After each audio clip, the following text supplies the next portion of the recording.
The voice of Husker Nation is on the air. This is Hail Varsity Radio. Insight, opinion, expertise, along with the biggest names talking Nebraska sports. Join in with the show at 402-489-1240 or 1-800-825-5865. Now, here are your hosts, Chris Schmidt and Elijah Herbel. Welcome to it. Great to be with you on a Tuesday. It's Hail Varsity Radio. We're powered by Hurrdat Sports. Chris Schmidt, Elijah Herbel, and you. Numbers to get in. Want to join us today at 489-1240, 489-1240, 800-825-5865. Can dial up that way. Can email the show, Chris at hailvarsity.com, or play along at home or on your phone or wherever, your laptop, your desktop. If you're pulling a Costanza and you've got a little fort blanket built underneath your desk at the office and the door's locked to hear us 4 to 6, God love you, can do so with the Hail Varsity YouTube channel. Subscribe to that, can watch the show, tweet at us that way as well with the Hail Varsity Radio Twitter feed at HVarsity Radio. A couple of different Facebook and Twitter outlets as well, KFOR. And away we go. So, Mitch Sherman from The Athletic will join us. We will talk Nebraska v. Northwestern. We'll talk Nebraska in the recruiting world as we inch closer to December signing day. Mitch has done a great job of reporting and following up with just where things are at with Carter Nelson, his roadie to Notre Dame. Mitch is in the know with all of that. So we'll talk with Mitch Sherman here in about 15 minutes. In hour two, it's going to be a banner Big Red wrap-up. It always is. We love talking with Jay Moore on Mondays. But tonight, two of our favorites, Mike Babcock on Big Red wrap-up, and then Matt Vrzal, Mr. Verz. We're going to talk with Verz here in the 5 o'clock hour, get his take on the season, just Nebraska's personality as a football team right now, and maybe a story or two from Uncle Verz, because he's a storyteller, man. He's got the gift, and love hearing from him. 489-1240. So some questions to ask and answer right now about Nebraska football.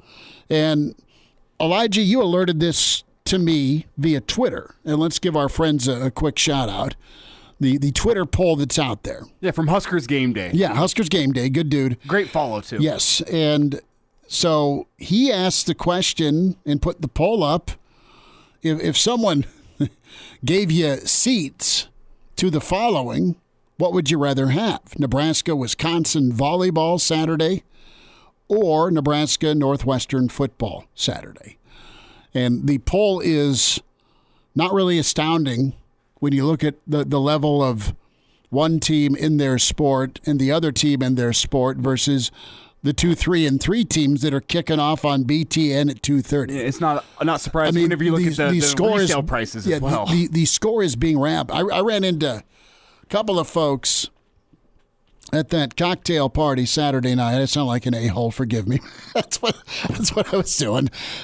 I was at a cocktail party with Buffy, and no, I was having a drink. It was cool, and guys like longtime listener, and he's like, you know what? I sold my volleyball seats, and what I got for each of them covered what my season ticket cost is.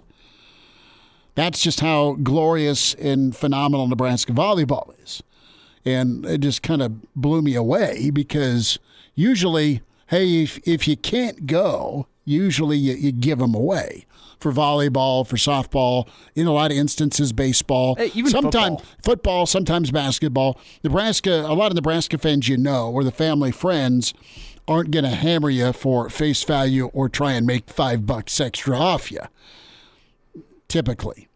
But that's just where kind of the radar is at on a Tuesday right now as we take the temperature off of a bye. And there's a couple simple questions that you're not sure you know the answer to. And we'll hammer it out today. But can Nebraska play well, Nebraska football? Can Nebraska football play well after a win? And can Nebraska football play well after a bye against a Power 5 conference team. And Elijah, right now, I mean, Nebraska football fan is happy that it's 3-3. Nebraska football fan is unsure to trust that it's going to be okay, and Nebraska is going to do what they're supposed to do, and that's beat a team they're favored over by 12.5. They'll probably be favored over Purdue 6.5 or so. We'll see. Depends how the Northwestern game goes. Again, we're getting ahead of ourselves versus the one rep at a time, 1 week at a time that Rhule talked about yesterday. But right now, I think there's some nervous excitement. There's some nervous energy. And take care of Saturday. Easier said than done against Northwestern. Take care of the following Saturday on FS1 against Purdue, because they've had your number. And then let's see how things shake out against Sparty as you get into November. You're thankful that Nebraska's in position to still see postseason. A lot of times it was going to have to be one of those, you got to win 8 out of 9 at this point in the season in past seasons. Right now you're still alive and somewhat well. But bowl projection-wise, you've got the Vegas Bowl that has Rutgers and South Carolina and Wisconsin and UCLA. The Quick Lane, the Bulletproof Detroit Vest Bowl, Minnesota and Bowling Green, Nebraska, Ohio. That's still a thing. The Guarantee Rate Bowl is out there. The Pinstripe Bowl has a projection on a couple of different sites. Nebraska, Miami in New York on the 28th of December. And then what's really cool is this is from The Athletic, Nebraska, Missouri, or Missouri, in Nashville, Music City. Elijah, do you want to go to Nashville? Yes. Yes? What kind of question is that? I have not been to Nashville since I was 8 years old. I don't own cowboy boots. I don't think I have to, but I would get a pair of cowboy boots and a cool hat from No Country for Old Men and find my way to Nashville for that bowl game. Oh, that would I think it'd be incredible. Fantastic. We'd stay with Vogel. He doesn't know that yet. I mean, Nebraska played against Tennessee in the Music City Bowl. I know, that did not go well. That did not go well. It was unfair. There was way too many Tennessee fans there. Well, it wasn't fair. A lot hasn't been fair with Nebraska football. But really fast, though, back to just this mood around Husker Nation right now. It's like okay, you get 7 of these a year, and you're just not super. It's like once Michigan hit, and he kept hitting you, and you've been brought back to the all right. I kind of give a damn with the Illinois win. Yeah, you've had a week off, and you've watched other great college football, but you're still uncertain about Nebraska because they've pulled the football on you, Lucy style, too many times. I just don't think my gut tells me that won't happen again, Elijah. My gut tells me that Nebraska's different and better. They're not elite. They're not great, but I think they're going to find a way to find a postseason. I would bet that right now. Now, let me ask this question to you. I mean, much has been made of the Husker volleyball ticket prices this weekend against Wisconsin, which I've done some research on that. If you aren't aware, tickets are $200+. And they haven't beaten those folks since 2017. And part of that is just because the fans in the stadium at Devaney Saturday night, they're not selling their tickets. There's just not that many available out there. 8,600. So if you're going to pay, you're going to pay a premium. Guess the lowest price I can find for this Saturday at Memorial Stadium, Northwestern at Nebraska. You can find a seat for probably $25. Lower. $15 is the price to get in, and it's roughly the same right now for both the Purdue game and the Maryland game. For the Iowa game, you get down into the $40 as the cheapest ticket. But that's kind of the mood around Husker Nation right now. Is other things to do? I don't want to say other things to do. I don't think there's enough confidence in this Husker football team right now for people to go pay the premium to get into Memorial Stadium to go watch a good football team, if you get what I'm saying. It's not that people don't want to go, just people don't want to pay the premium to watch this team right now because what the offense is right now is frustrating. The defense is good. You know what you're getting? You're getting defensive, unexciting football from the Husker football team right now, and people don't want to pay a premium for that because they're not winning football games. Yeah, I think a defensive football team that's going 9-3, 10-2, people are going to be willing to pay the the face value for tickets to go watch that team. But as of right now, people just don't have enough confidence in what this team is to say, hey, I'm confident enough that Nebraska's going to get a win that I'm willing to go pay some extra money to go watch defensive football. It's just, right now, the product on the field, it's better than it has been. It's still somewhat bland, and there's still just not that much confidence in the football team. Would a couple of wins in October and giving you some meaningful games in November, would that change the tenor? I think it would. Yes. If you can go beat the teams you're supposed to beat. Right now, there's 3 teams in front of you that you're supposed to beat based on where they're at. Northwestern, they're Northwestern. It's as simple as that. I think they've exceeded some expectations this year, but they're still in under a head coach that likely only has 1 year before they rip everything up and try to go a new direction with Northwestern. You have a year 1 under Purdue that they're trying to make a massive switch from what they were under Braum to what they're going to be under Walters, and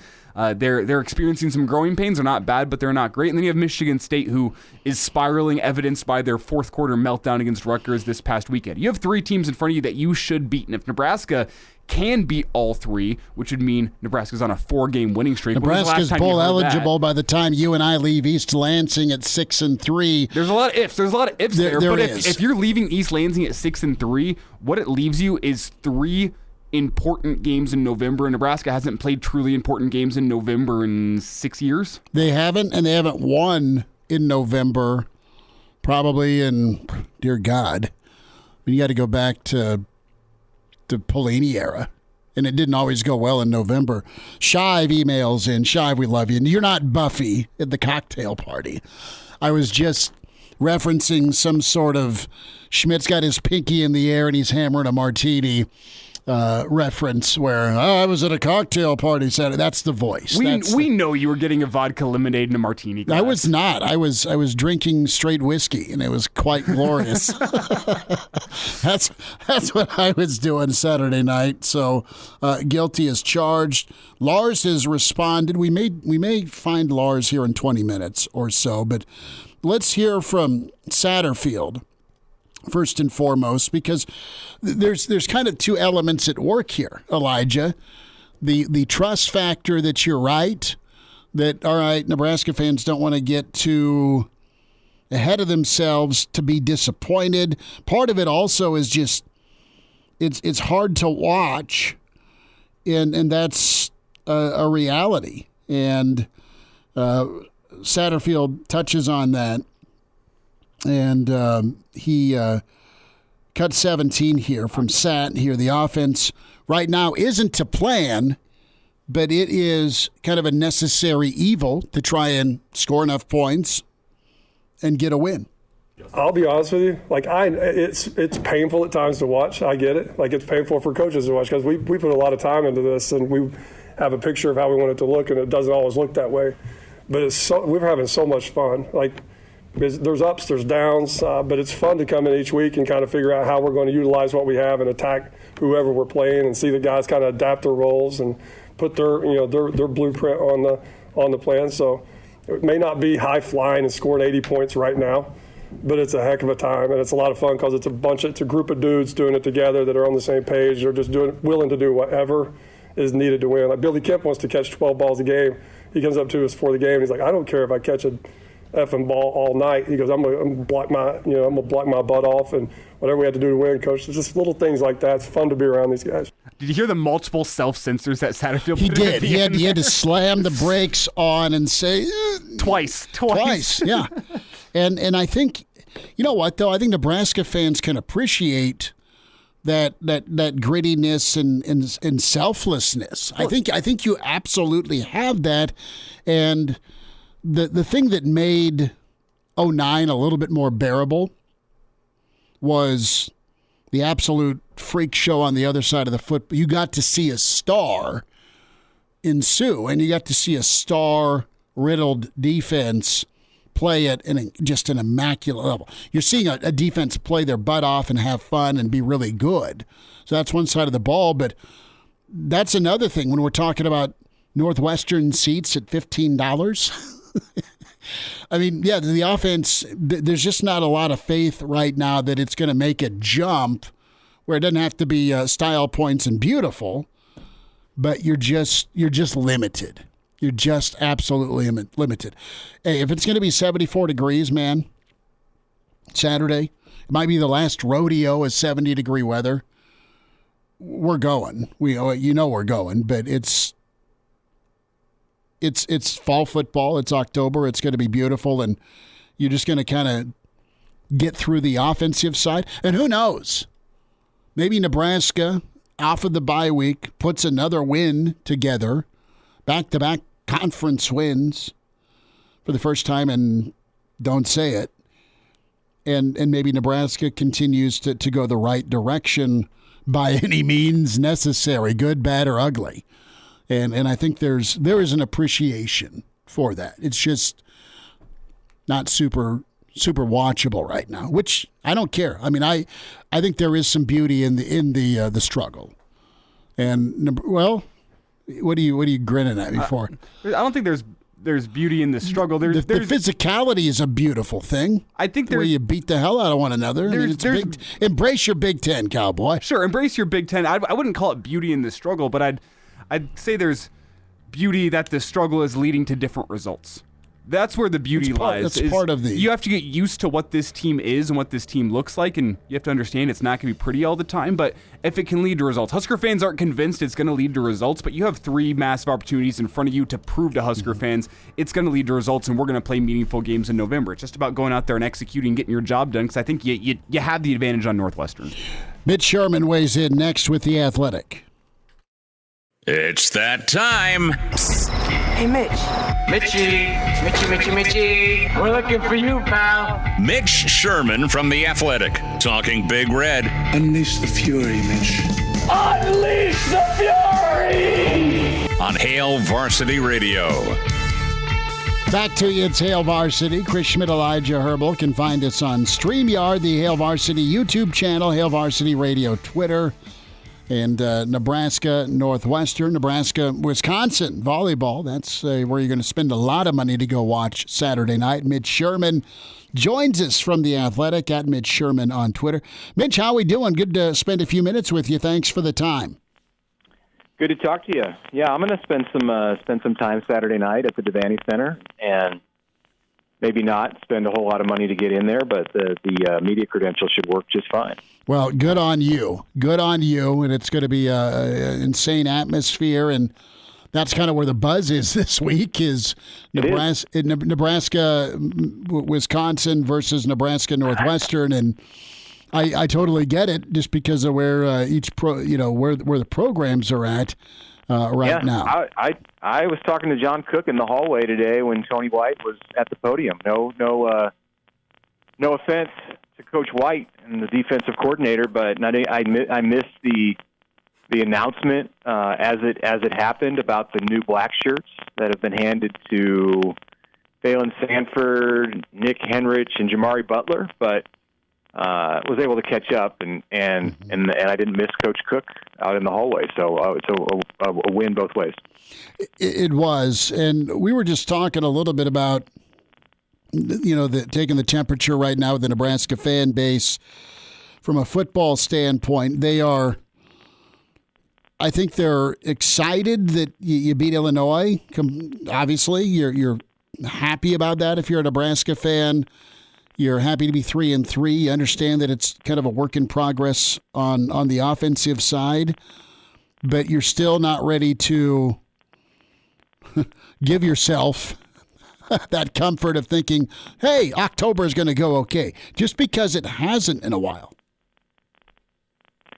It definitely has not. Nebraska's been 1-5 or 0-6 in the second half of 4 of the last 6 seasons. You can digest all of those numbers. If you can't, I can boil it down and say it's been really bad.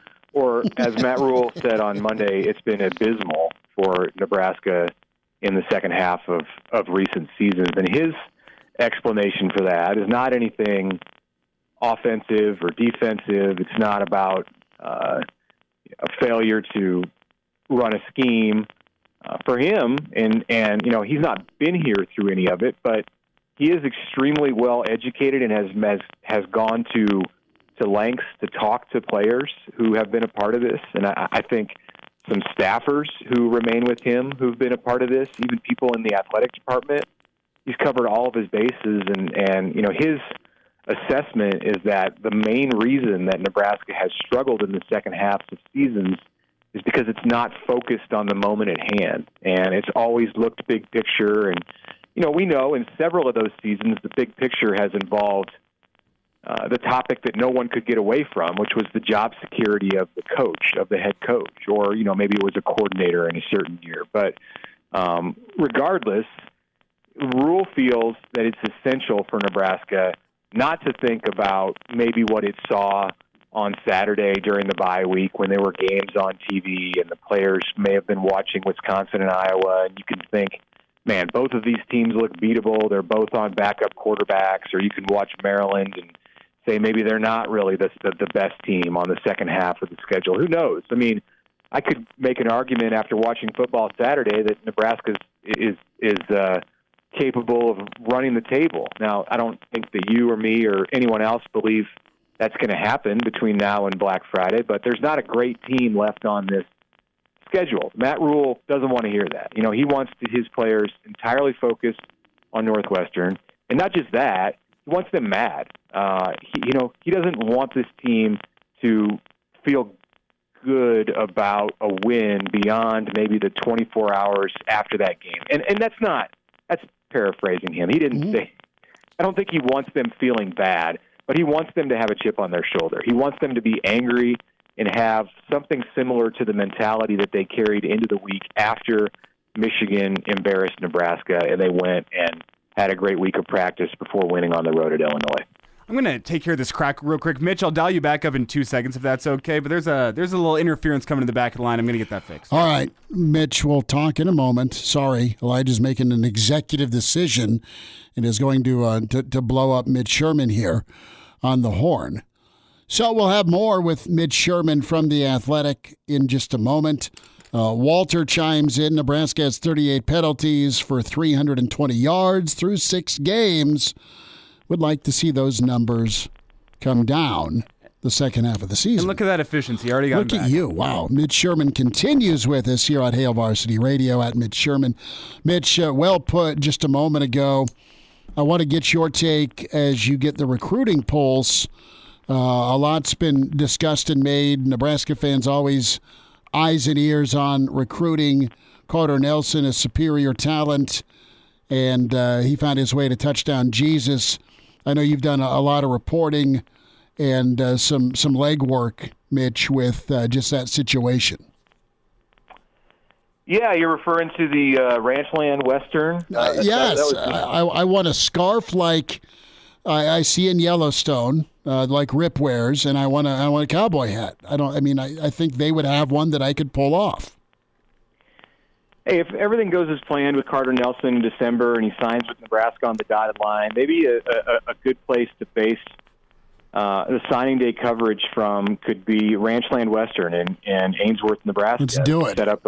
You can set up a remote, and I'll come out and we'll get the owner on who sold Matt Rhule his parka and mystery hat that he wore on the sidelines at Ainsworth High School on Friday night as the Bulldogs, I believe it is, took on Boyd County, and it was a 40-0 win that Matt Rhule and Josh Martin saw, and continued their pursuit of Carter Nelson. And it is a pursuit, even though he's been committed to Nebraska since June.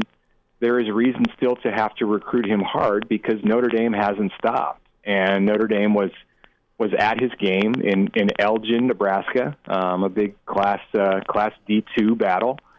And then he made a trip 2 weeks later, which was this last Friday night, out to South Bend to watch the Irish host USC. And it couldn't have been timed better for Notre Dame to bring a top recruit. And he is just about the top target left on Notre Dame's board for this 2024 class, or right near the top. So not just a priority for Nebraska, but a huge priority for Notre Dame. And he returned, came back to Nebraska, still committed to Nebraska. He'll be at the game on Saturday against Northwestern, but there's a battle ahead before the December 20th early signing period opens.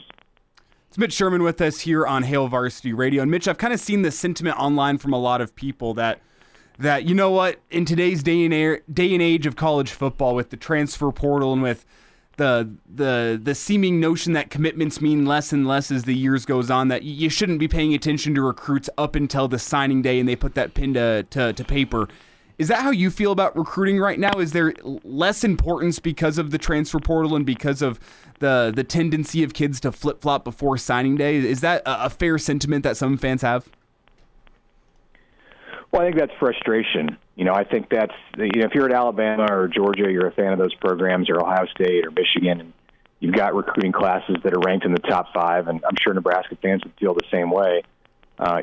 You're every bit as invested in recruiting and who's committed and who's on the board as fans have ever been. I mean, yes, the transfer portal is a reality of college football, but players can't transfer from your school unless they sign there and attend the school in the first place. So getting your foot in the door, well, it may be more difficult, and it is more difficult than ever now today to retain the services of a great football player for 4 years and have him enjoy the kind of career that Tommy Frazier or Ndamukong Suh did at Nebraska. You can't even get down that path unless you recruit the guy to begin with. I mean, sure, you can get him from the portal, but I don't think it's the right attitude to just say, well, we're not going to care about recruiting as fans because we'll just focus on getting that player from the portal. No, you want him as a freshman. You want to be the program that develops that player. And that's part of the reason that recruiting is always of such interest to college football fans, because there's the promise of something great that could happen. You don't really think about whether a guy's going to end up in the portal when you're recruiting him, unless you're just fatalistic in your entire life view of how sports works. And, I guess some Nebraska fans probably have reached that point. Mitch, let's get to Nebraska Northwestern for just a moment, and I guess kind of gauge where Nebraska may have an advantage, and what do you think offensively here? Can Nebraska take or make a jump from Illinois from bye week to be a little more refined? I think they can. This is going to be a test of this team. We've seen this team struggle in individual games when it's had some success. I think specifically to the end of the Minnesota game when Nebraska, there were times in that game where Nebraska needed one play to put that game away. Whether it was a stop on fourth down, or a 20-yard gain, or even just a first down, moving the sticks on a couple of its last drives. And obviously none of those things got done. And then you see Nebraska struggle after it came off of its first win, with the Northern Illinois win, and you think, okay, Louisiana Tech's coming into town. Nebraska can make quick work of this and move on to Michigan without having a whole lot of stress. And there were some struggles in beating Louisiana Tech that Saturday. And then Nebraska goes to Illinois, and it's got a 17-0 lead at halftime, and you get to the fourth quarter, and really it was going to take one play, again, much like Minnesota, to win that game. And you didn't even necessarily need to be in the fourth quarter of that game with the need to make a play. You could have ended that game in the third quarter if you're Nebraska. And none of those things happened, and they had to get a defensive stop in the last couple of minutes to finally put that thing out of reach. So my point in reciting all of this is that Nebraska has a hard time dealing with success. So a hard time dealing with completing the task at hand. So I go into Northwestern thinking, Nebraska's got physical advantages. They have edges at different places all over the field. This is not the Northwestern team that was led by Peter Skoronski last year in Dublin. And that was a 1-11 team, by the way, that beat Nebraska a year ago. Just amazing to think that, but it was. That was Northwestern's only win a year ago. So we're not talking about a good team, but this team, despite being 3-3, I think is not as talented as that Northwestern team. Mm-hmm. So it speaks to the job that this makeshift Northwestern coaching staff had David Braun and his group have done in guiding these guys, and they're going to come in hungry. They're going to come in kind of like a wounded animal, and they'll be dangerous for Nebraska if the Huskers don't come out of this bye week with their attention in the right place. Mitch Sherman with The Athletic. Mitch, we'll check in soon. Thanks for the time today, bud. Okay, thanks, guys. Take care. And now, back to Hail Varsity Radio. Thanks for spending time. Big thanks to Mitch Sherman, Matt Vrzal coming up here next hour. As if you check us out on the stream, Hail Varsity YouTube channel, you can see Lars Anderson, my dear Lord, wearing a corn head. And I'm going to say a non-clip-on tie.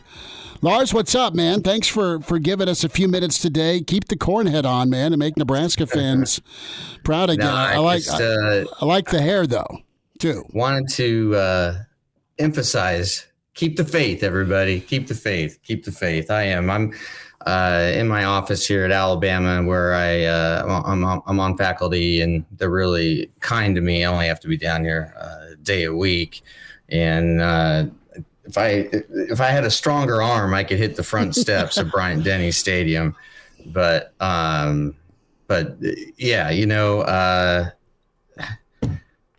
I think, how are you gauging the season, brother? How are you gauging so far? 3-3. We talked a month ago, and it was, we'll see. Right now, Nebraska's still, puncher's chance to get to postseason, bud. And what I love is that they're playing hard. Yeah. The effort level is there. And I'm sure you have seen, and everybody who's a Nebraska fan has seen Matt Rhule's speeches. Oh, my God. We got it queued up, man. Yeah. He has the gift. And I know his dad is a preacher, and he inherited that silver tongue. Mm-hmm. But, man, it's like, I want to get out there and play, and I just, the more you sort of analyze what he is doing, the more you believe, or at least I do, that he is absolutely the right guy for this job. Lars Anderson with us. Lars Anderson, of course, host of the radio in the noon to 2 window on the Bama flagship station, New York Times best-selling author multiple times over at Lars Anderson 71 on Twitter. He's joining us live, the video stream today from his office at the University of Alabama, talking a little Big Red football.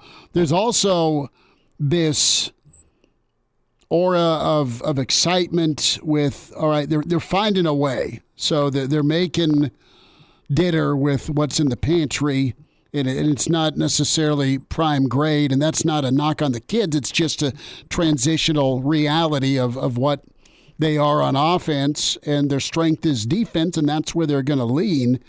And you've seen that more than most in the SEC, where you have a team that may not be pretty on offense, but, man, they're loaded on defense. It reminds me, and I'm not overemphasizing this, but there's been some LSU teams or even some Alabama teams that have been weaker on one side of the football or a work in progress on one side of the football, and guess what? The defenses will go dominate. All right, let me ask you guys a quick question.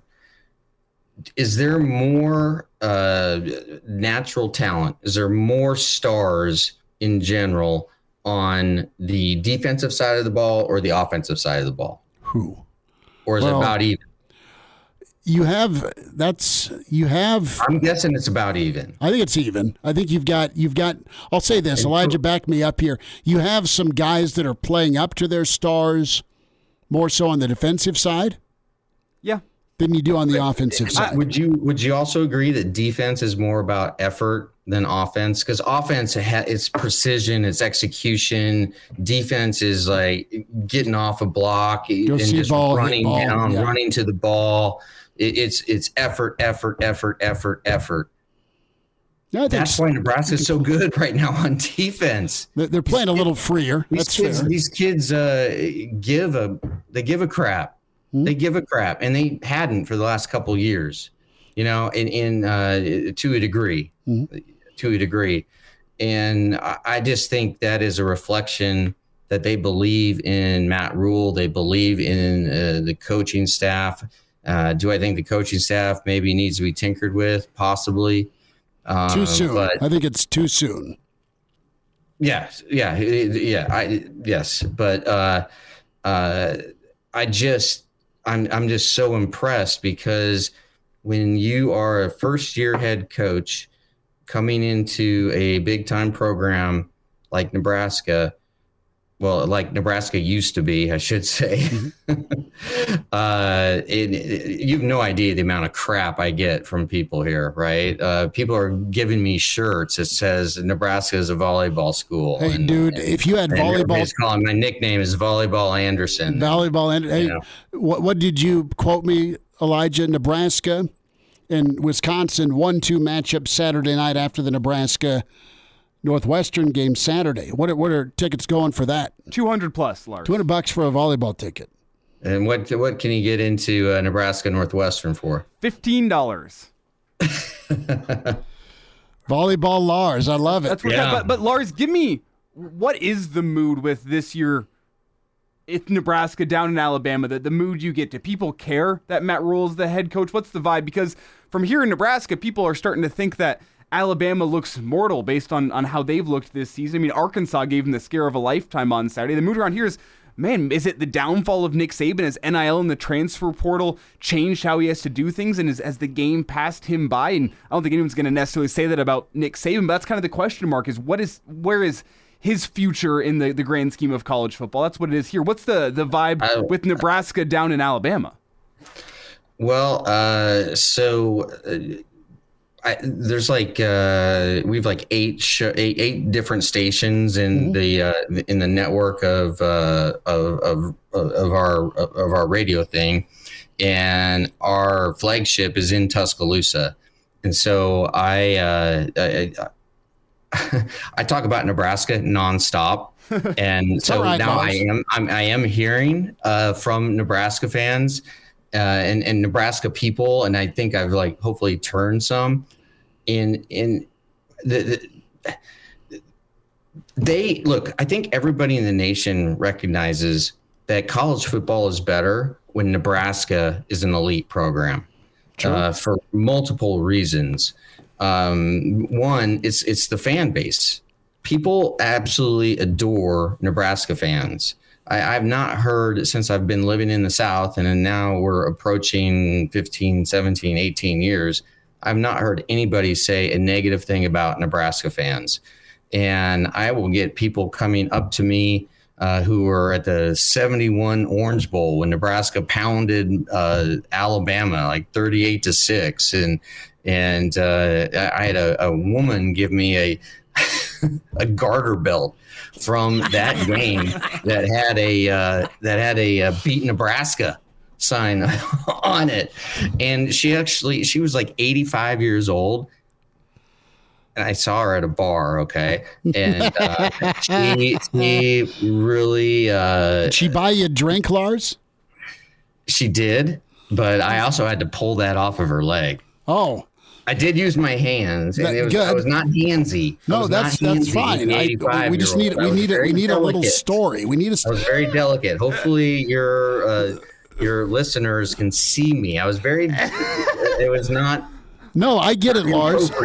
No, she asked you to do it, and she bought you a drink to get you to do it. And now it is sitting in my office, in my home office in Birmingham. You got that thing in a display case now. New York Times bestseller. I mean, you got about 15 of those and garter belt, right? Just on the Wall of Fame. Yeah. Because it's the garter belt for hang tight. Nebraska can be. Hang tight. We got a quick timeout. And now, back to Hail Varsity Radio.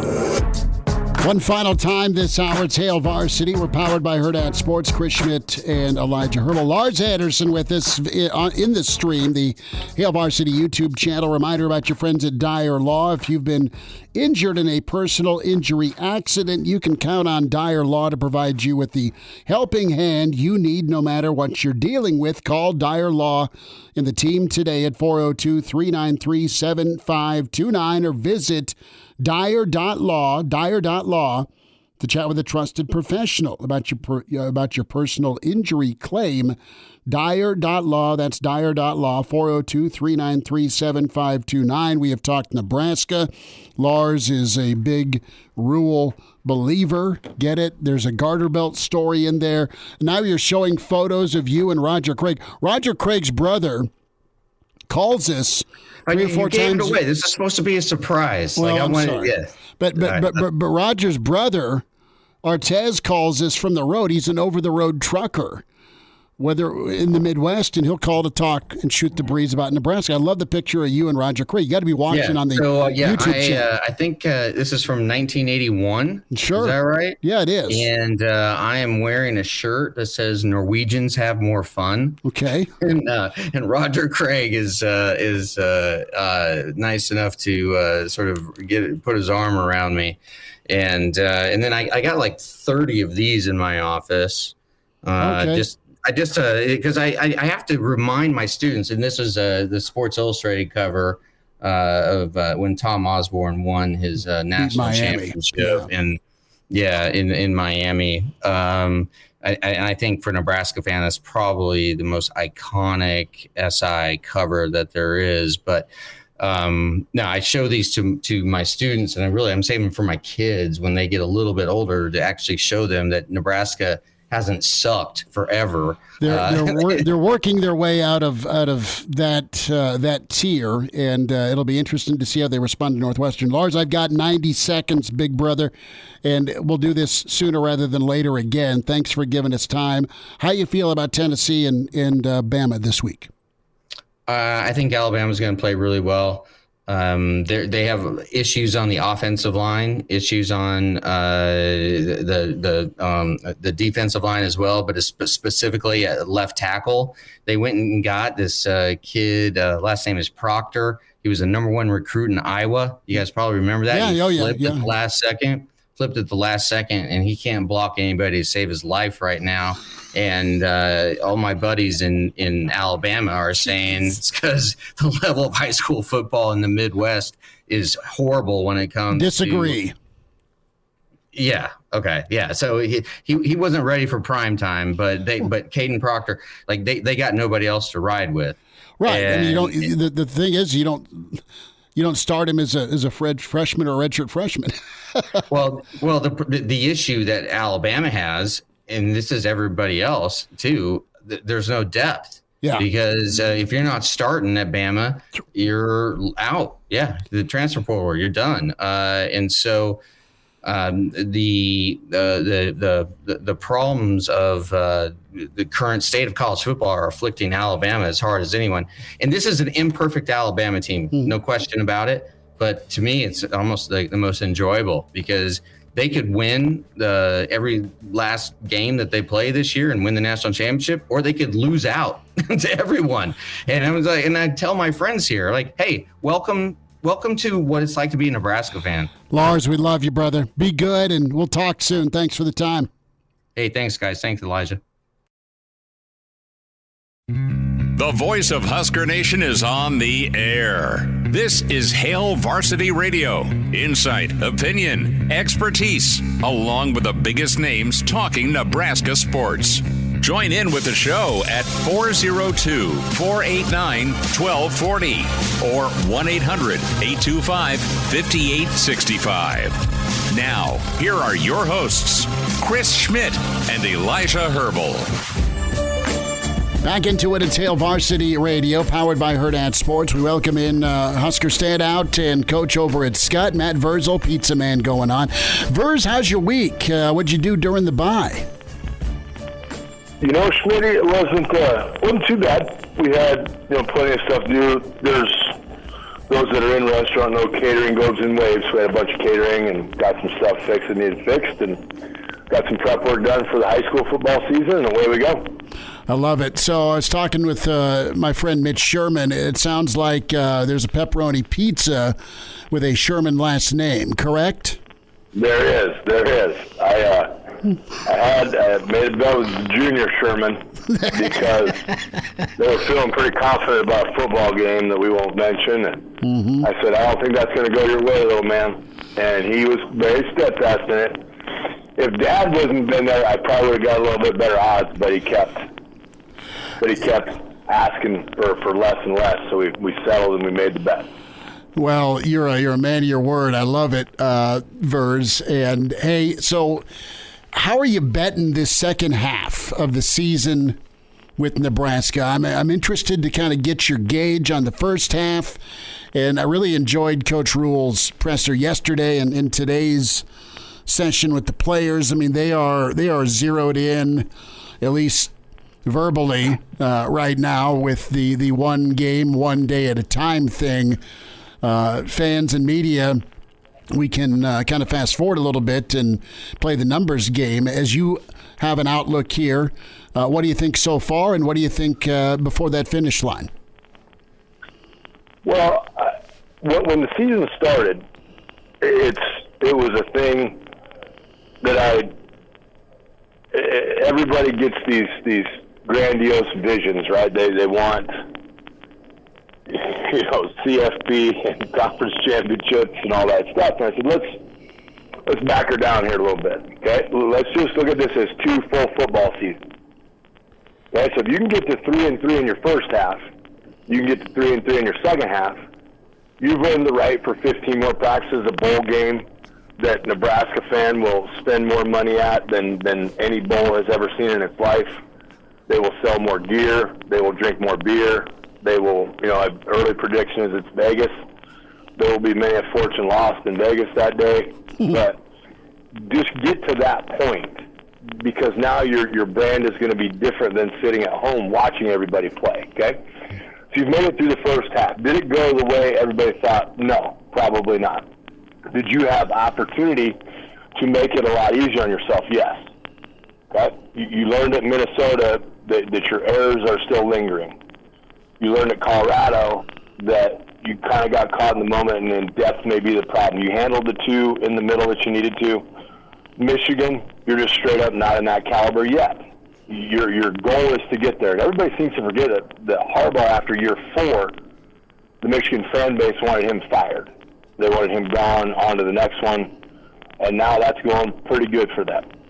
And then Illinois, a little bit of a disappointment. I thought they would be a better team. So you survived that. You got to 3-3. Was it pretty? Not at all. Not even remotely. But you're there. You found a way. So all those things you used to be able to not do, which was find a way to win a game, now you're doing that. So now you get into the back half. Northwestern, not exactly a world beater.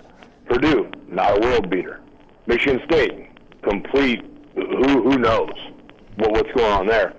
Maryland just got beat by the Illinois team you beat. Transverse property does not work in football, but hey, it is what it is. Wisconsin, that spread, run and gun offense really isn't taking hold. And then Iowa. So on your back half of your schedule, nothing in that is impossible. I thought Rhule had a brilliant line. We can beat everybody on our schedule remaining, but they can also beat us. So you just got to go out and perform now. And guys got to step up. The next big line for me is the Michigan State game. Actually, yeah, Michigan State game.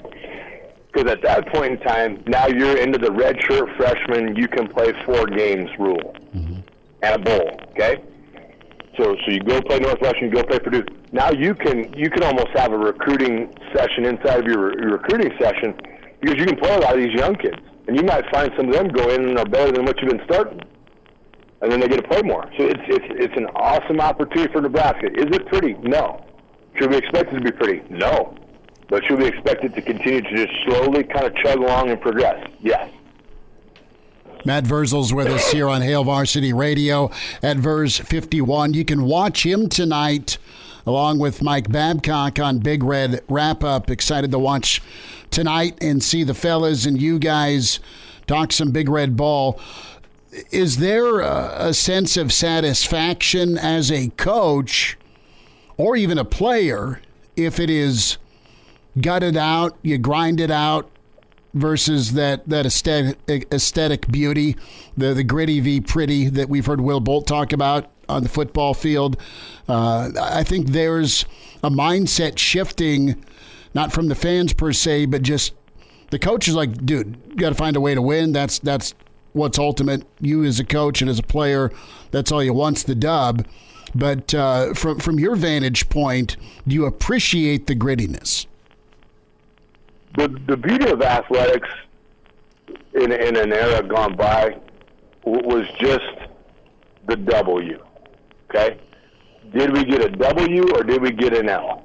And somewhere along the line we've gone astray. We need to, it's got to be by so many points. Does it have to do with gambling? I don't know, probably.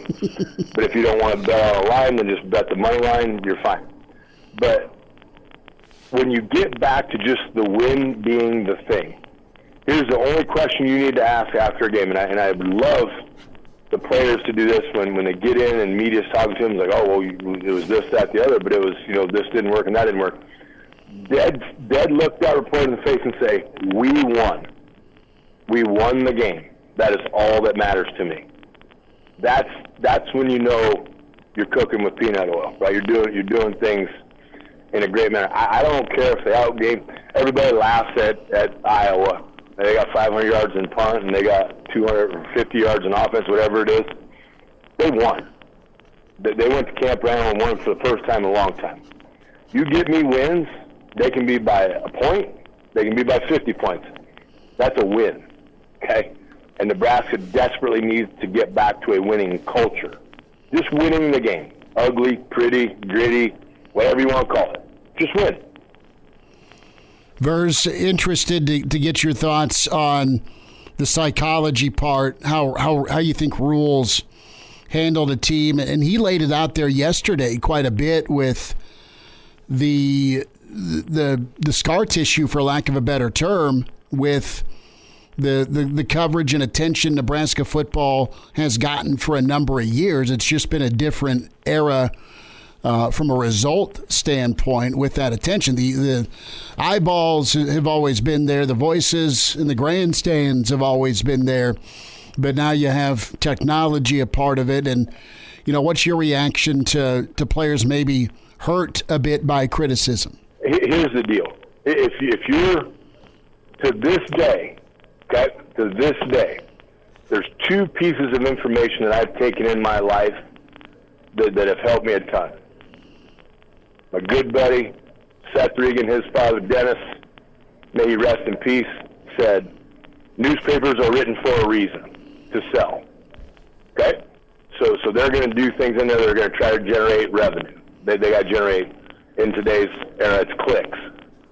Right? And it's not against people that write. They have a job to do. They like doing their job. And then another guy, Tom Osborne, said, don't read the paper. So I haven't read the paper since college.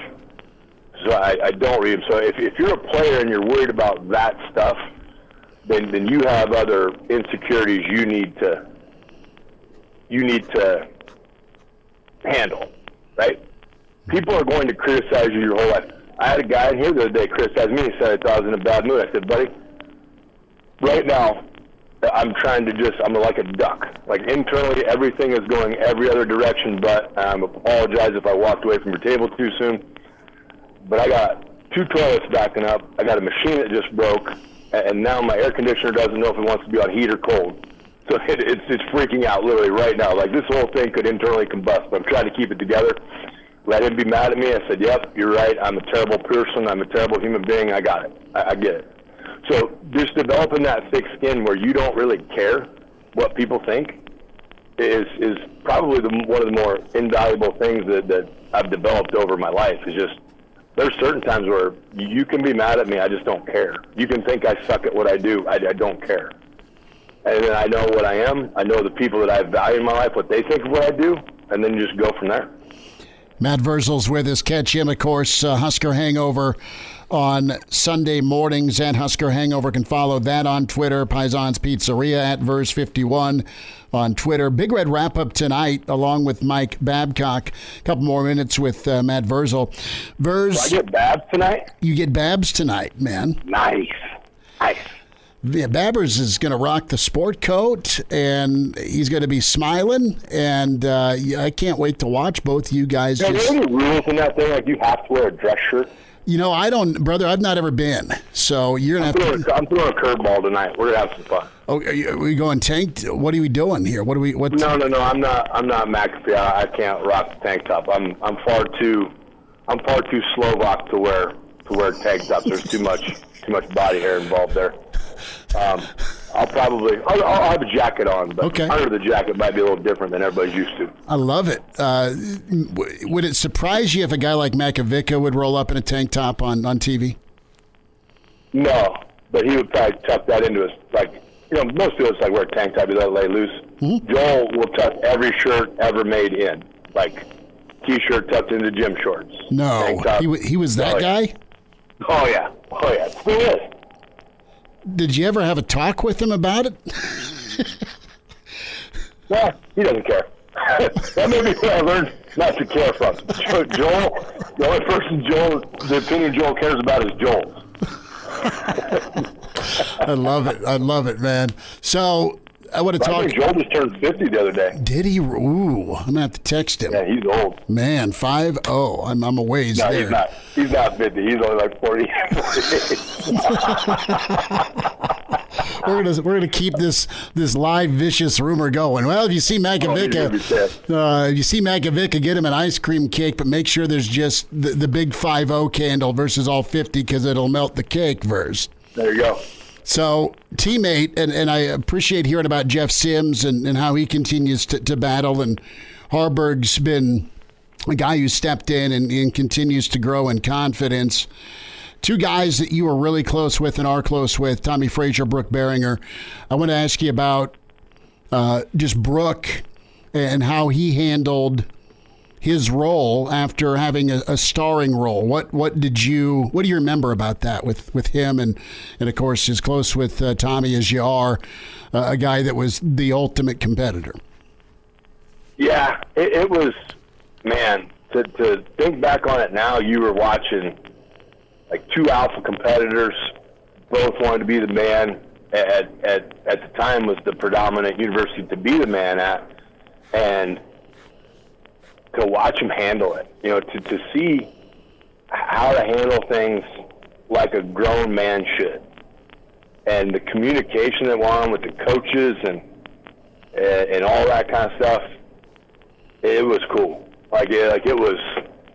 You look back now, and there were. You get done. There were rumblings behind the scenes, and words were said, and on both sides. Mm-hmm. But at the end of the day, they were both able to put that away and say, okay, when I'm in there, I'm going to do the best for the other 119 guys on this team because that's what I have to do. I can't question things that are made, decisions that are said, all this kind of stuff. I just have to go do what I'm here for and play the game, play it better than anybody that's been here. And they both did it, and it was super cool, and they both did it in their own way. And it was, to watch the team, because you're on a tipping point there. If it goes bad or somebody handles that very immaturely and say, the team sides with one guy and doesn't side with the other, well, now you got a full-on debacle. Mm-hmm. And the coaches, the psychology that the coaches used in it, that the players used in it, it was really cool, high-level stuff that you don't appreciate till you get old. Mm. You look back, you're like, man, I'm glad I did not have to deal with that situation. More minutes with us here, Matt Vrzal, Hail Varsity Radio. We'll have a little bit more time for Verz on the other side. We'll hear from Matt Rhule in his latest rousing locker room speech against Illinois, pregame, and how it came to fruition, but more with Matt Vrzal. Love talking ball with him. Reminder for you to get buckled up. Use your seatbelt. It saves lives. It prevents injuries only if properly worn. Buckle up. A message from the Nebraska Department of Highway Safety Office. Behind the scenes from Matt Rhule coming up. Behind the scenes from Dion. How did that go for the old Buffs after the Stanford debacle? As that video is out, Steven chimes in. He's been home since the beginning of hour 2. He wants to see some deep verts from Coleman on Saturday. Take the top off. Also wants to see Teddy at left tackle. We shall see. And Walter, again, says the goal for next year's O-line, get nominated for the Joe Moore Award. That's a tall task. I love the optimism from Walter. More from Verz. And now, back to Hail Varsity Radio. Verz talked with Coach McBride. We do every Monday. And Charlie was with Tomich at Illinois, and that was a win. So Charlie made sure that we know that he was going to be with T.O. on Saturday in T.O.'s box, and Charlie was worried about his behavior. He's like, well, I got to be nice. I'm watching the game with Tom. Is there a I've heard a lot of Charlie stories, but I haven't heard a Charlie story from you. Is there one that is burned into your memory? Oh, yeah. So when I was a redshirt freshman, you're a scout team guy, and I was the only center, but they always wanted to run 2 practice groups. So I would run one play, I'd run back, get another play, and the whole practice I just ran around. And Coach McBride is awesome. He's, hey, thank you, that sucks, da-da-da-da. There was one day where it's a Thursday practice, we're not even in pads, like we're in sweatpants. And sitting there, and I got meathead Raymakers and meathead Perella across the line from me, and we're doing goal line, like we're at the 2-yard line, and they want to run scenarios. Well, all I hear across the line of scrimmage is this. And I'm like, oh, no. Now, as a scout team center, I know if I move that football at all, they are going to tee off on me. Like, they are going to hit me so hard, it's going to hurt for weeks. So they begin to spit loogies on my hand, thinking that I'm going to drop the ball, and then they can tee off, ha, funny. And so we run the play. I don't move my hand. Now they're really pissed. So I go back to our huddle, and McBride goes, do you want to get him to stop that? And I'm like, yeah, that would be awesome. And he reached in, and he grabs the little tin of Copenhagen, and he goes, here you go. And I was like, you want me to spit back at them? And he goes, do what you got to do. So I go, look at these 2 raging psychopaths. Now, at the time, before Doc Panison fixed my teeth, I had this little gap in my teeth, in my 2 front teeth, so I could stream water out, no problem. So I take a dip, and I start rubbing my lip just to get it all juiced up and get over the ball. And they're doing their thing, spit on my hand again, and they're just laughing. And I look up, and I just kind of smile. And this is, we're doing the hut, and then they shifts around, hut, and and then they said some bad words that I won't say on your air. And through my teeth, I just spit a ray of chewing tobacco laser. Like, I just hosed it right in front of their faces. It did not go well for me. But I got back up after I scraped myself off the ground, and I looked back, and McBride is just doubled over laughing. Because they have jumped outside, and they have broken the rule, now they have punishment. But that was so. He's great. He's a great guy. I'm glad he got to hang out. I think Nate Turner, the burner, was there with him. Yeah. And Toby as well. Yeah, Toby Wright. And I got to go back to the Superman stream, though. Did they have to run stairs and then come seek and destroy, or? It was just a walk-through day. They didn't have to do stadiums. Okay. They had to do, maybe sit-ups or up-downs or something. I don't remember. Hey, once it got done, and I was out. I wasn't going to stand there and laugh at them. They got long memories, them two. They will remember. Well, put it this way. I went to Terry Keeling's beautiful wife, Lisa, had a 50th. Terry's 50th. I think their 25th anniversary. We catered the party in Paisan. It's like Rainmakers and Stinky Peterson and Pastor Field, and the whole crew is out there. So I see Cav. I haven't seen Cav in 20-some-odd years. He walks up, and I'm kind of got my arms out. We're going to bro hug it out. He nut tapped me, and he said, "That's for spitting chew in my eye." My God. Elephant memory, brother. Jeez. So I'm guessing, yeah, I'll get it again. Don't you fret. I will get it every time I see him. Well, and that's cool. Uncle Charlie shared the cope with you, you know? Yeah. Snuff, too. Not that long cut crap. It was the real deal. I bet. Verz, we'll see you soon, bud. Always love catching up. Thanks for a few minutes today. All right, boys. Be good. Gotta love him, Matt Vrzal. Old Verz. That's great. We got to talk to Charlie about that Monday. I mean, he did the sound effect and everything for us, Elijah, Perella was always kind of a teddy bear with us, especially when he was coaching. Just great to talk to. But people remember a darker side of Perella when they were going against him in Raymaker. was hilarious. Pride of Norfolk, and you imagine those two guys just hawking big old loogies on his hand, trying to get him to flinch or misstep, and Ver's like, yeah, before the teeth got fixed, I was able to do the old Cobra spray of chewing tobacco glory. And he got him. That's hilarious. You ever got chewing tobacco spit in your eye ever in your life? It sounds like a horrible experience. I got it in my eye when my Jeep got wrecked. No way. Yeah, remember that day yeah, where you called me like 30 minutes before the show starts? Like, yeah, I got Yeah, can you handle the show today? I'm going to the hospital. I busted my wrist, yeah. And my dear old dad was there to make sure I was all right. And he's like, I thought you had a beer. No, Dad, I'm not drinking and driving at 2:15 in the afternoon to work. But no, I had a spitter in the middle console. Freak show turns left into oncoming traffic, smokes me in the left wheel well, and everything just goes slow motion in the air. So, yeah, not only did I bust my wrist and my Jeep got ruined, but, yeah, I got a little splash to the right eye. Yeah, I'm just imagining those poor paramedics showing up. Yeah, his car's wrecked. We got to check out his wrist, and poor guy, he's covered in dip spit. I used my sleeve. I was fine. It could have been a lot worse with the spitter. And Officer Troy was there to write the other guy a ticket. So well, that's nice. At least, yeah. At least justice was served. Sure. Yeah. You remember Searles? Yeah. Okay. We're good. It wasn't my fault. And it wasn't.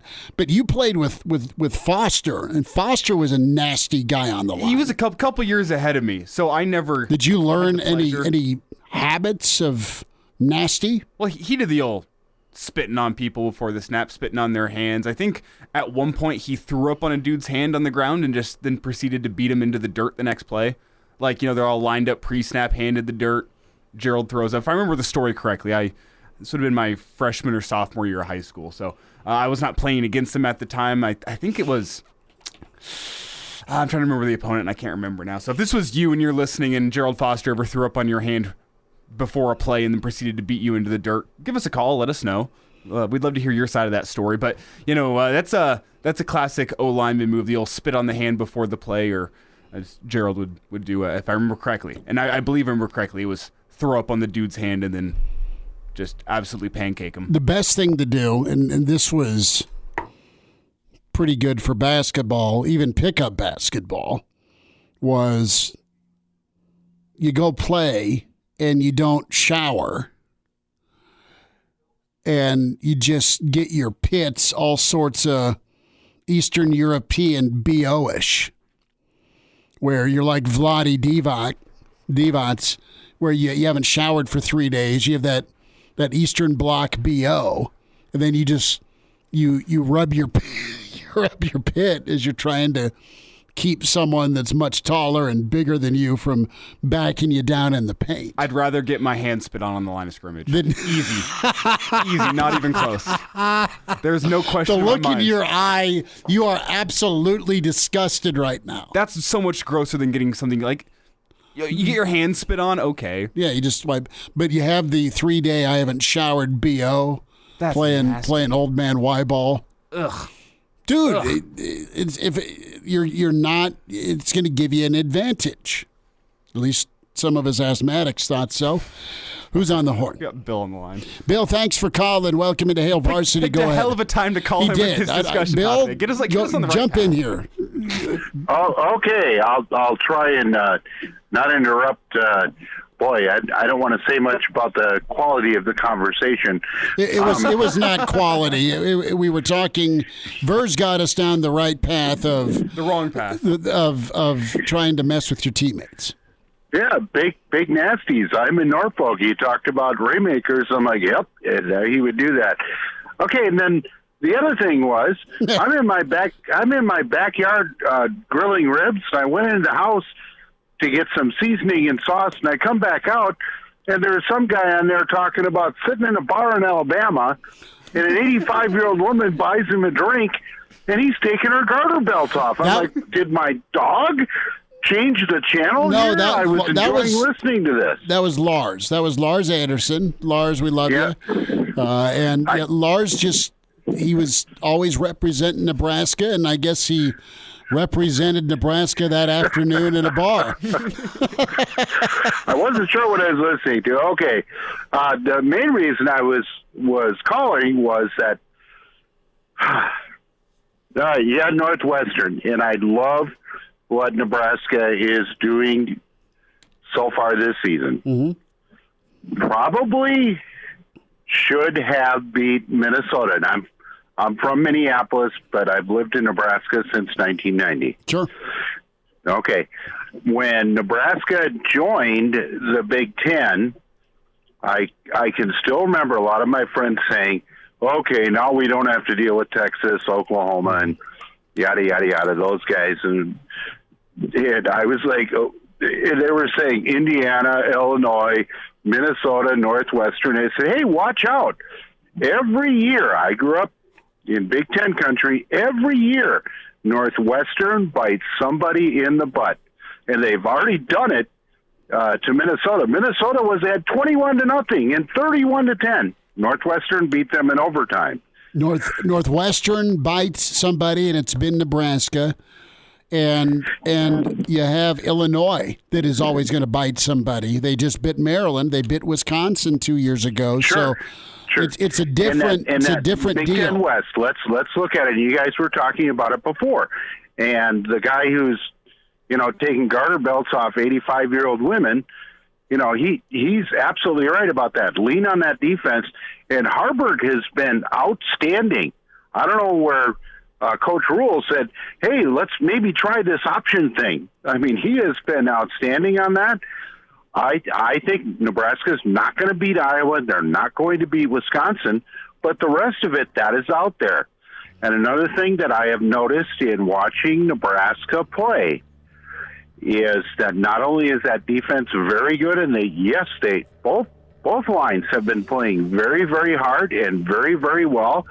Run the ball, run that option, get those timely passes, good special teams. 7-5 sounds good. We're up against a break. Thanks so much for the phone call. Appreciate you tuning in. You guys have fun. I enjoy listening to you. Take care. All right. 7-5 is the math on that right now.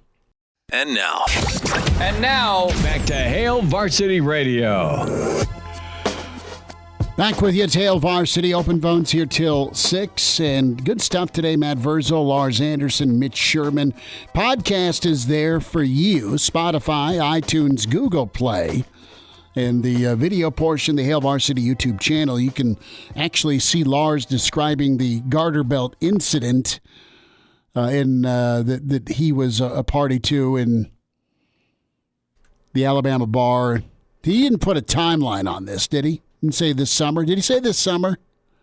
No, this is a while ago. Yeah, this is a while ago. So Lars Anderson was with us before we said goodbye in hour one. Appreciate it. Do people actually wear garter belts anymore aside from like weddings? I don't know. I don't think so. I have not checked nor asked. I know I don't, personally. Definitely don't. I don't wear garter belts, that's for sure. If it would have made him throw strikes better, Junior may have. 489-1240, 489-1240, or Chris at HailVarsity.com.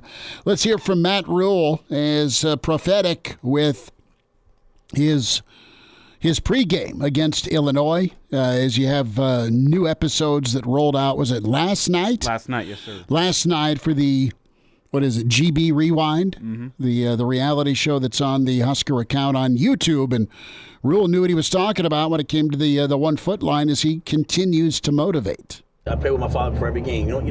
My father's prayer tonight was this, and I just only share it with you because when two things come together, it's exactly what we need.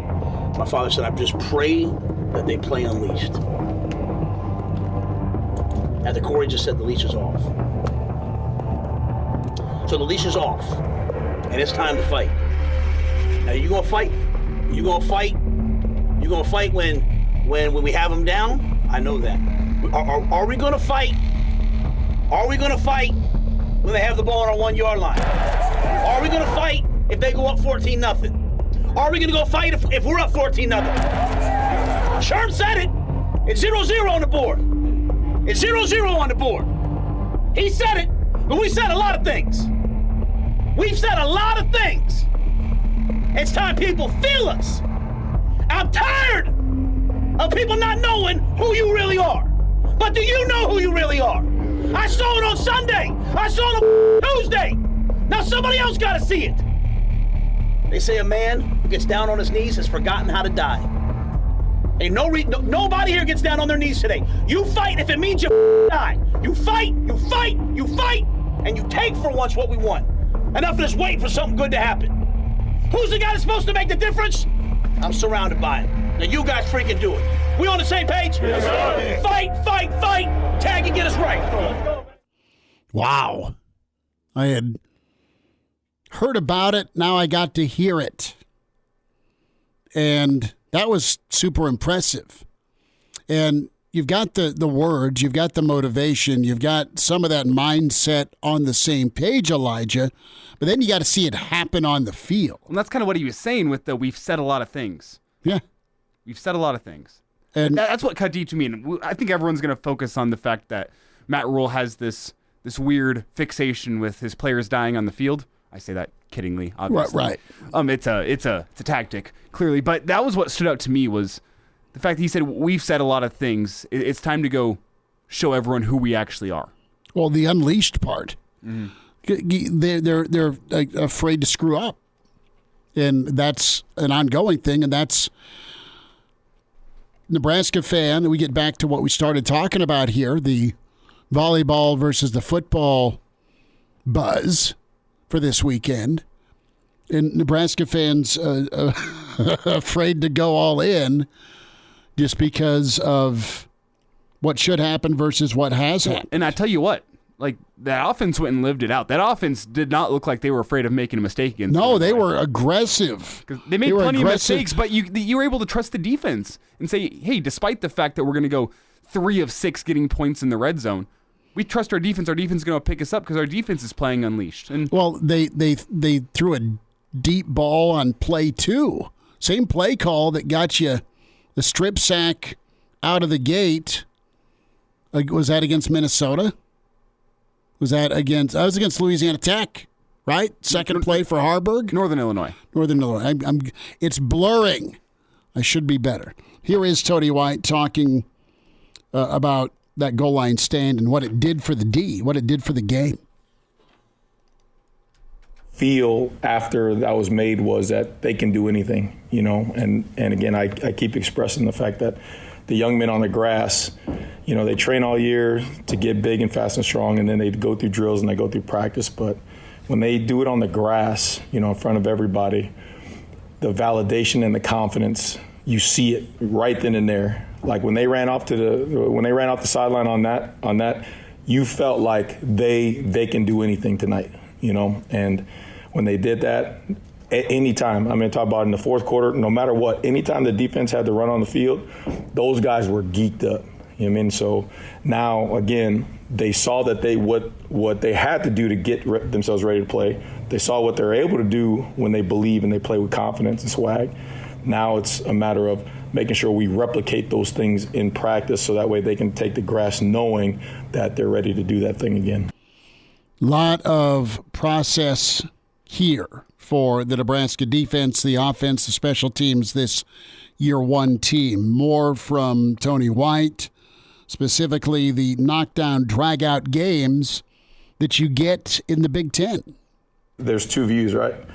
There's the view where if you feel like the guys have anxiety and they're worried, then you take on that as a defensive corner, like one mistake is going to hurt you. You know what I mean? So you're like, dang, one mistake can't hurt me, then it might affect your play calling. The last game we played, not to bring that up again, but after that goal line stand, like when those guys were ready to take the field, there was no worries. It was like, hey, they're going to go out there and ball, so let's go play. You know what I mean? There was zero of this looking at the scoreboard, zero.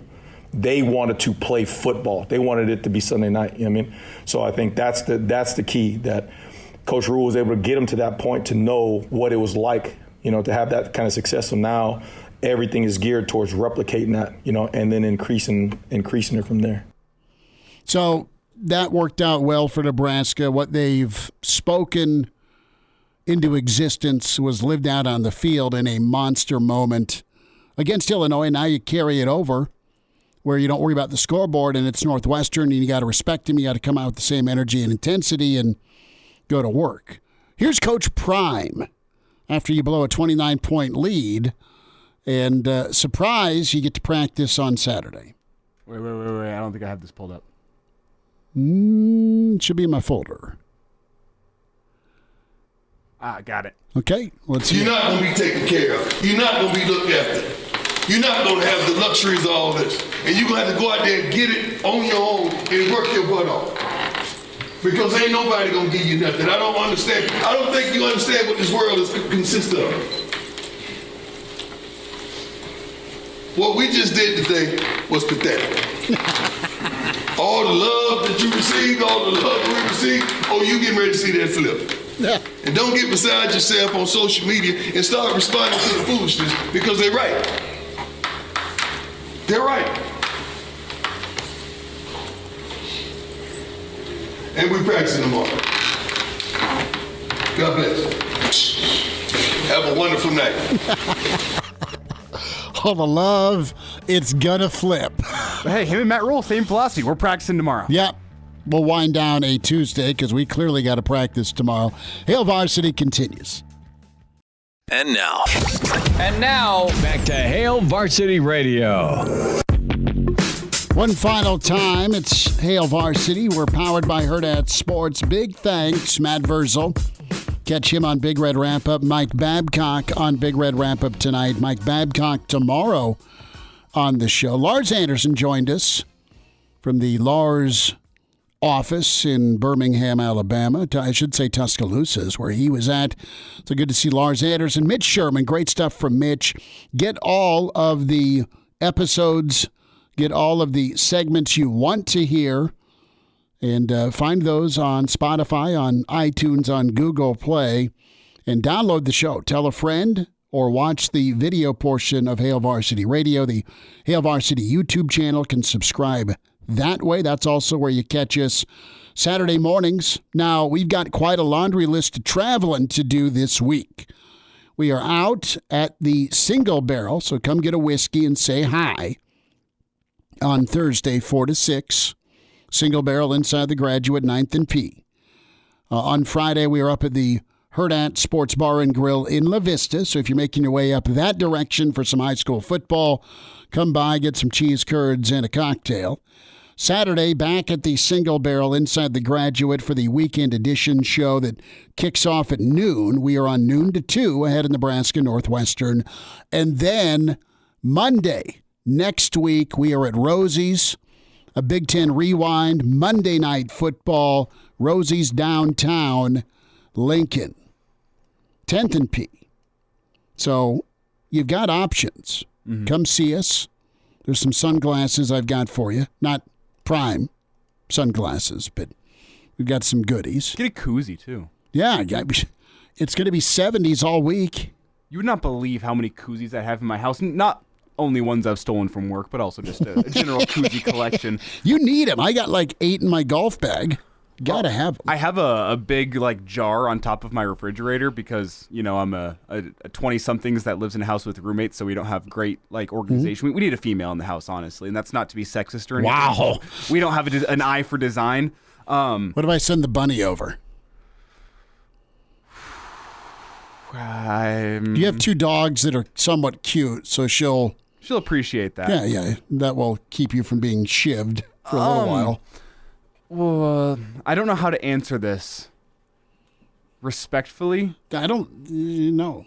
She's going to walk in and wreck shop. Yeah. That's who she is. Our house isn't pretty. No. But it's neither's ours. It's a home. It's homey to it. And part of that home is just a jar or a bowl she full had of koozies on top of the kitchen. We got some cool ones. Whatever, she had some contraption out. Because the grass is wet and the pups like to autograph every square inch of the upstairs with their paws. And she was getting it all touched up and cleaned up. And I just let her know before I left for work today that she missed a spot. Never do that. She was spraying, and it's the little Swiffer thing, but it's not quite the Swiffer. It's like, sweetie, there's a whole bunch of stuff you missed over there. Yeah, you didn't handle that the right way, did you? Why is the vacuum out? Why isn't the vacuum put away? And like, dude, even with her bad eye, it gave me a glaring look. Yeah, no, it's not what you said, it's how you said it. Well, it wasn't a sarcastic tone. No, it's... I said, you missed a spot. She would have told me. She would have been on the other foot. I about lost my shoe. She about lost her shoe. Tomorrow at 4, come find us at Hail Varsity. Subscribe, Spotify, iTunes, Google Play to download the podcast.